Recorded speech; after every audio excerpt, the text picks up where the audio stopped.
Hello everyone! So for today's video, may ituturo na naman akong bagong tutorial kung papaano kumuha ng Senomar or tinatawag na Certificate of No Marriage. Ito ay nagpapatunay na hindi ka pa kasal. So kung bago ka pa lang dito sa aking channel, i-click mo na ang subscribe button, pati na rin ang notification bell kasi nag-upload ako dito ng mga tips and tutorial na pwede nating matutunan at pwede nating magamit. So, let's start!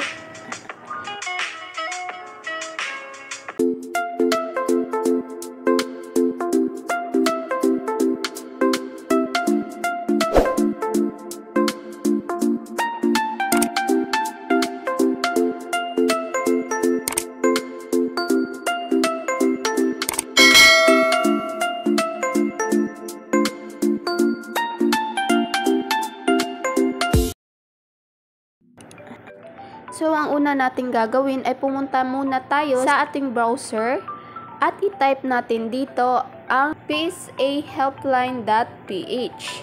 So, pag nandito na tayo sa kanilang website, i-click lang po natin itong order now at merong apat dito na certificate type. Meron ditong birth certificate, marriage certificate, Senomar, and death certificate. So, ang kukunin natin na certificate ay etong Senomar.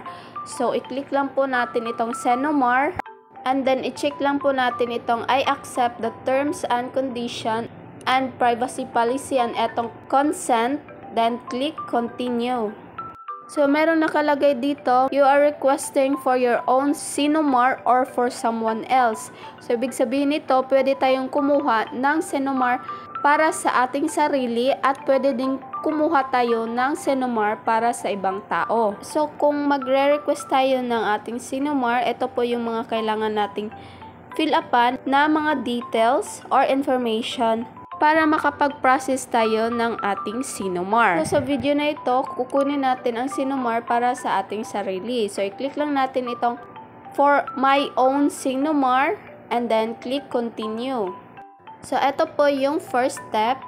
Fill upan lang po natin yung ating personal information.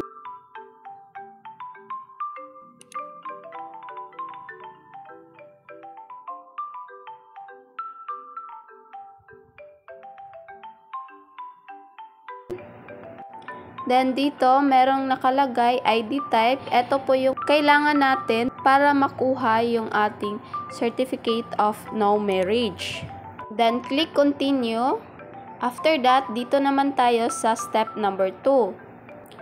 So, dito sa step 2, kailangan lang po natin itong i-double check kung ito talaga yung ating complete name. At kailangan po, ito po yung nakalagay sa ating birth certificate. After that, kapag okay na, i-click lang po natin itong okay. So, step number 3, ito yung information ng ating father's name. So, may nakalagay dito your father's first name, your father's middle name, and also the last name. So, kumpletuhin lang po natin yung pag-fill up ang information sa ating father or ating tatay. After that, i-click lang po natin itong continue.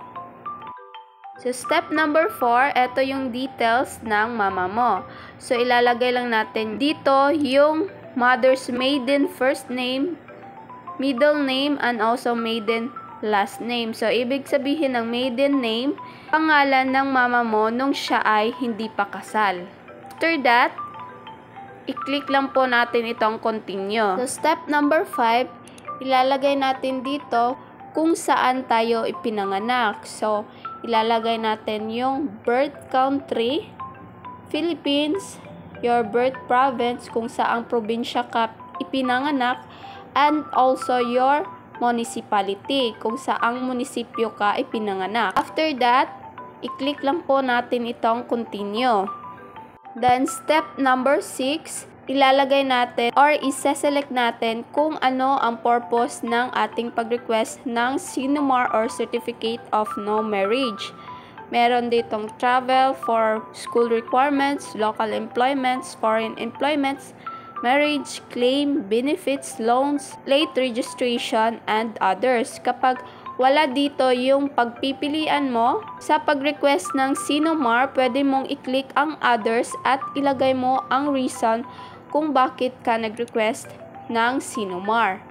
So example, ilalagay natin dito legal purposes or pwede ding school requirements. Depende na sa inyo kung anong purpose ng pag-request ninyo.